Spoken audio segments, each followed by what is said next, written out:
আপনারা জানেন মেজর মির্জা মাহমুদ হাসান এমন একজন নেতা ছিলেন, তিনি শুধু রাজনীতিবিদ ছিলেন না, কর্মবিদ ছিলেন এবং তিনি শিক্ষানগরী ছিলেন।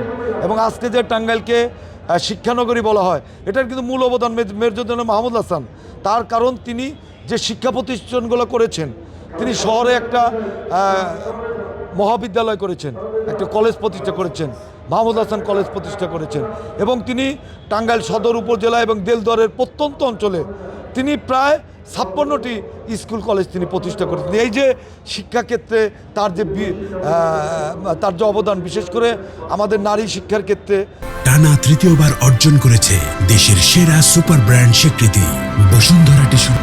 আমাদের মা বোনেরা যে আজকে শিক্ষিত হচ্ছে, সত্যিকারের মা হচ্ছে, এটা কিন্তু মাহমুদ হাসানের অবদান। কাজে মাহমুদ হাসান হয়তো মানে শারীরিকভাবে আমাদের মাঝে নেই, কিন্তু বাহ্যিকভাবে যতদিন বাংলাদেশ বেঁচে থাকবে, টাঙ্গাইল জেলা থাকবে, ততদিন কিন্তু মাহমুদ হাসানের নাম থাকবে। বারবার নির্বাচিত এমপি ছিলেন, মন্ত্রী ছিলেন, উনি নাই।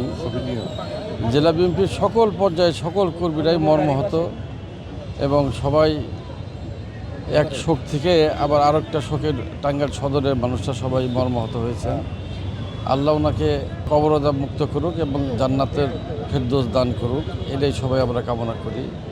আমরা সবাই বিএনপি নেতাকর্মী যারা আছি সবাই মর্মাহত, একের পর এক আমাদের ছেড়ে আমাদের প্রাণপ্রিয় মানুষগুলো চলে যাচ্ছে তার জন্য। ইনি শুধু আমাদের এই টাঙ্গাইল সদর নয়, সারা বাংলাদেশের অন্যতম একজন নেতা ছিলেন এবং ইনি একমাত্র নেতা, একাধিক মন্ত্রণালয়ের দায়িত্ব পালন করছেন এবং অবিভক্ত ঢাকার মেয়র ছিলেন তিনি, এবং আমাদের এই টাঙ্গাইল সদর আসনের বারবার নির্বাচিত এমপি ছিলেন।